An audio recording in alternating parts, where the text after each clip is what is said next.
qaysi jarohat o'zi eng xavflilardan biri hisoblanadi?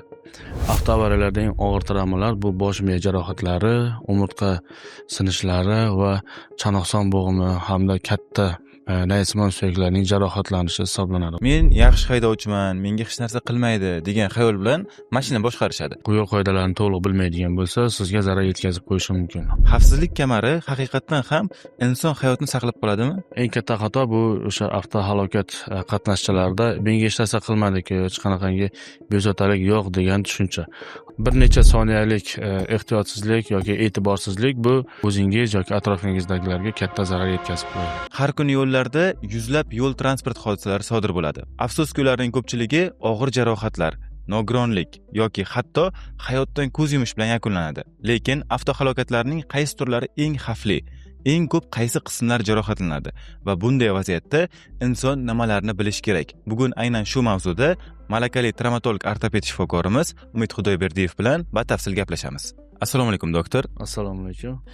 Siz amaliyotingiz davomida juda ko'p avtohalokatdan keyingi bemorlarni davolagansiz va sizning kuzatuvingizga ko'ra avtohalokatlar qanday holatlarda odatda sodir bo'ladi? Avtohalokatlar asosan yuqori tezlikda sodir bo'ladi deb o'ylashadi, lekin undan tashqari ham bir qancha omillar bor. Misol uchun avtohalokatlarning asosiy sababchilarini sanab o'tadigan bo'lsam, haqiqatan ham avtomashinani tezligini me'yordan oshirish, qarama-qarshi yo'lga chiqish, telefonda foydalanish va e'tiborning chalg'ishi, xavfsiz masofani saqlamaslik, ya'ni oraliq masofani kam saqlash, charchoq yoki uyqusizlik holatda mashinani boshqarish, mast yoki psixotrop turli xildagi moddalar ta'sirida transportni boshqarish ham avtohalokatlarning eng asosiy sababchilaridan biri hisoblanadi. Va shuni aytib o'taman, bizda juda ham yengil qarashadi. Bu xavfsizlik kamari. Xavfsizlik kamarini taqmasdan harakatlantirish ham bu haydovchi va haydovchining yonidagi yo'lovchiga katta zarar yetkazadi. Buni ham aytib o'tamanki, mana shunga o'xshash kichkina bir xatolar ham butun bir insonning hayotiga xavf tug'dirishi mumkin. Tushunarli Umid aka. Shuningdek, ba'zilarda shunaqa fikr bor. Men yaxshi haydovchiman, menga hech narsa qilmaydi degan xayol bilan mashina boshqarishadi. Bunga fikringiz qanaqa? Bu umuman noto'g'ri fikr deb bilaman. Sababi shaharda ham, trassalarda ham sizni o'zingiz harakatlanmaysiz. Atrofingizda siz qatori ketadigan mashinalar va qarama-qarshi harakatlanadigan avtomashinalar mavjud. Atrofdan kimdir xushallikni boy beradigan bo'lsa yoki yo'l qoidalarini to'liq bilmaydigan bo'lsa, sizga zarar yetkazib qo'yishi mumkin. Va natijada siz yoki sizning yoningizdagi yo'lovchilar avtotravma natijasida turli xildagi jarohatlar olishi mumkin. Tushunarli Umid aka. Endi avtohalokatlarda eng ko'p uchraydigan travmalar haqida gaplashsak. Avtohalokatdan keyin sizga murojaat qiladigan bemorlarda eng ko'p qanday travmalar uchraydi? Bemorlar qabulimizga avtoavariyadan so'ng turli xil holatlarda, ya'ni turli xil jarohatlar bilan murojaat qiladi. Bularning asosiy sabablari, ya'ni o'sha avtomashinaning tezligi, qanchalik tez harakatlanganligiga bog'liq va yo'lovchinimi yoki mashina boshqaruvchisi shofyormi yoki shofyorning yonidagi yo'lovchimi, mana shunisiga bog'liq, yoki u piyoda harakatlanadigan insonmi yoki avtomashinaning turiga, uning hajmiga ham bog'liq bo'ladi. Travmalarning qanaqa va inson organizmida qaysi zonasiga travma yetkazishi. Bulardan eng ko'p uchraydiganlari, ya'ni hozir quyida sanab o'tadiganlarimiz, qo'l va oyoq suyaklarining sinishi, son suyagi sinishi, boldir suyaklarining sinishi, tos suyagining sinishi, umurtqa pog'onasining jarohatlari, bo'yin umurtqasi va bo'yin jarohatlari hamda yelka va umroq suyaklarining sinishlari ko'plab uchraydi. Bu siniqlarning darajasi esa yuqorida sanab o'tganimizdek holatlarga bog'liq bo'ladi. Eng ko'p uchraydigan travmalar tushunarli bo'ldi Umid aka. Endi tizza va oyoq jarohatlari haqida gaplashsak. Ayniqsa avtoavariyalarda oyoq jarohatlari ko'plab uchraydi deyshadi. Buning sababi nimada? Haqiqatan ham avtoavariyalarda tizza va oyoq jarohatlari ko'plab uchraydi. Bulardan birinchi sababi, tasavvur qiling, o'sha mashinada rolda yoki mashina boshqaruvchisining yonida ketadigan yo'lovchi bu mashinaning old qismi, ya'ni torpedasiga tizzasini yaqin turgan bo'ladi. Ya'ni o'sha mashinaning keskin to'xtashi yoki qanaqadir obyektga borib urilishi natijasida to'g'ridan to'g'ri tizzaga zarba tushadi. Natijada tizza bo'g'imi jarohatlanadi yoki tizza qopqog'i sinadi, boldir suyagi yoki eng ko'p uchraydigan son suyak sinishlari. Undan tashqari o'sha chanoq ya'ni son chanoq bo'g'imida ham muammolar mana shu holatda kelib chiqadi. Bu mashinani ichida harakatlanayotgan shaxslar uchun. Undan tashqari odatda yengil mashinalarning old qismi insonning tizza yoki boldir sohasiga to'g'ri keladi. Shuning uchun ham e'tibor bersangiz, mashinaning oldingi qismi qanchalik past bo'ladigan bo'lsa, bu tizza bo'g'imiga emas, ya'ni boldir sohasiga zarar yetkazishi mumkin.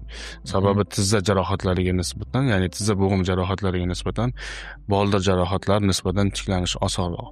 Shuning uchun butun dunyoda, O'zbekistonda ham o'sha mashinaning old qismi qanchalik past qilinadigan bo'lsa yoki detallari plastmassadan ishlatiladigan bo'lsa, jarohat ya'ni oyoqning pastki qismiga kelib zarar yetkazadi. Bu esa tizza bo'g'im jarohatlariga nisbatan yengilroq tiklanishga olib keladi. Tushunarli. Ba'zan tizza bo'g'imlarini uzilish, ya'ni o'sha bo'ylamlarning uzilish holatlari ham sodir bo'ladimi? Hozir aytib o'tganimdek, tizzaga to'g'ridan-to'g'ri zarba yoki o'sha mashinaning ichida o'tirgan oldingi yoki orqa o'rindiqda o'tirgan yo'lovchilarda ham o'sha old tomondagi rul yoki mashinaning qaysidir qismiga, torpedasiga, orqada o'tirganlar esa to'g'ridan-to'g'ri oldingi o'rindiqlarga tizzasi orqali kelib zarba tegadi va natijada oldingi orqa qochsimon bo'ylam yoki tizzaning yon bo'ylamlari zararlanishi mumkin. Odatda o'sha mashinaning oldida o'tirgan bemorlarda zarba natijasida tizza bo'g'imining orqa qochsimon bo'ylami uzilishi ko'plab uchraydi. Tushunarli. Xo'p, endi Umid aka, tos va umurtqa jarohatlari haqida gaplashadigan bo'lsak, qaysi jarohat o'zi eng xavflilardan biri hisoblanadi? Avtoavariyalarda eng og'ir travmalar bu bosh miya jarohatlari, umurtqa sinishlari va chanoqson bo'g'imi hamda katta naysimon suyaklarning jarohatlanishi hisoblanadi va shu bilan birga ochiq travmalar, ya'ni suyaklarning sinib, terini kesib tashqariga chiqish natijasida bemorlardan ko'p qon yo'qotishi mumkin. Shu sababli bunaqa holatlar og'ir travma hisoblanadi. Umid aka, endi xavfsizlik kamari haqida gaplashadigan bo'lsak, xavfsizlik kamari haqiqatan ham inson hayotini saqlab qoladimi? Xavfsizlik kamari butun dunyoda taqish tavsiya qilinadi. Sababi nima? Ko'pchilik aytadiki, xavfsizlik kamarini taqadigan bo'lsam nafasim siqadi yoki menga juda noqulaylik keltirib chiqaradi yoki bo'lmasam o'sha xavfsizlik kamari taqilgan vaqtda, avtoavariyalar vaqtida o'sha bo'yin sohasining qisilishi qisman yoki umra suyagining sinish holatlari kuzatiladi. Shuning uchun xavfsizlik kamari har doim ham xavfsizlikni ta'minlab bera olmaydi deydi. Lekin aslida xavfsizlik kamarining eng asosiy vazifasi bu oldinda o'tirgan yo'lovchi va shofyorni mashinaning oldingi qismi, ya'ni old oynaga borib bosh qismi bilan urilishini saqlab qoladi. Bu esa bosh miyaning og'ir shikastlanish holatlarini oldini oladi. Oddiy qilib tushuntiradigan bo'lsam, umra suyagi sinishi yoki ko'krak qafasining yengil darajali latiyishi bu bosh miya jarohatlari oldida hech qanaqangi bir xavfli holatga o'xshamaydi. Ya'ni umra suyagiga nisbatan bosh miya xavfliroq hisoblanar ekan. Inson organizmi uchun albatta bosh miyaning ahamiyati juda katta. Umid aka, endi avtohalokatga uchragandan keyin nimalar qilish kerak? Shu haqida gaplashib o'tsak, ya'ni birinchi tez yordam haqida. Eng katta xato bu o'sha avtohalokat qatnashchilarida menga hech narsa qilmadi-ku, hech qanaqangi bezovtalik yo'q degan tushuncha. Avtohalokat bo'lgan vaqtda har doim mikrosiniqlar yoki suyaklarning qandaydir qisman chiqishi yoki biroz kichik hajmdagi sinishlari yoki undan tashqari bosh miya, orqa miya va ichki a'zolarda qanaqadir o'zgarishlarga kelishi mumkin. Buni boshlanish vaqtida bemorlar bilmaydi yoki umuman qanaqadir bezovtalik bo'lmasligi mumkin. Avtohalokatdan 1, 2, 3 kun o'tgandan so'ng yoki bir haftadan so'ng bu muammolar kelib chiqishi mumkin. Shu sababli avtohalokatga uchraganlar har doim o'z sog'lig'i uchun birinchi tibbiy xizmatdan foydalanish va tibbiy ko'rikdan o'tish tavsiya etiladi. Umid aka, avtohalokatlarni kelib chiqish sababini, ularda qanaqa siniqlar sodir bo'lishini, qanaqa travmalar sodir bo'lishini va undan tashqari ular sodir bo'lgandan keyin nimalar qilish kerak, bular haqida gaplashib o'tdik. Endi esa avtohalokatlarni oldini olish uchun o'zi inson nimalarga e'tibor berish kerak? Shu haqida qisqacha gapirib o'tsangiz.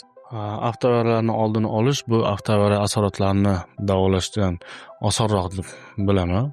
Ya'ni oddiy harakatlar, o'sha yuqorida sanab o'tganimizdek yo'l harakat qoidalari va kichik narsalarga e'tibor beriladigan bo'lsa, katta xavflarni oldini olishimiz mumkin. Insonlar uchun oddiy bo'lib ko'rinadigan ba'zi holatlar insonlarning hayotini saqlab qolish darajada muhim hisoblanadi.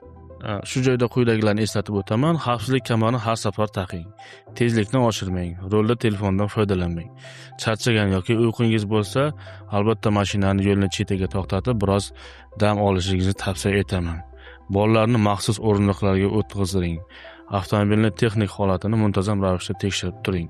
Bir necha soniyalik ehtiyotsizlik yoki e'tiborsizlik bu o'zingiz yoki atrofingizdagilarga katta zarar yetkazib qo'yadi. Travmatolog sifatida insonlarni operatsiya xonasida emas, balki sog'lom hayotda uchrashni eng katta istagim hisoblanadi va shuni aytib o'tamanki, oddiy bir holat, ya'ni yo'l harakat qoidalariga rioya etish. Xalqimiz orasida eng ko'p va eng qo'pol yo'l harakat qoidalarini buzish bu piyodalar yo'lakchasidan o'tish.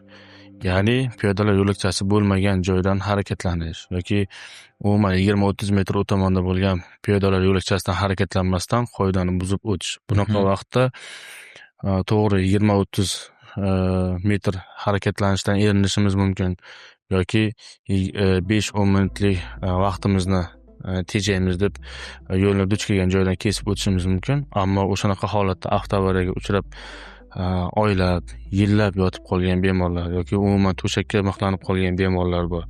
Shularni holatini o'z ko'z oldimizga keltirib, albatta yo'l harakat qoidalari va ayniqsa piyodalar uchun eslatib o'taman, bu piyodalar yo'lakchasidan harakatlanish. Tushunarli. Avtoavariyalar haqida batafsil ma'lumotga ega bo'ldingiz degan umiddamiz.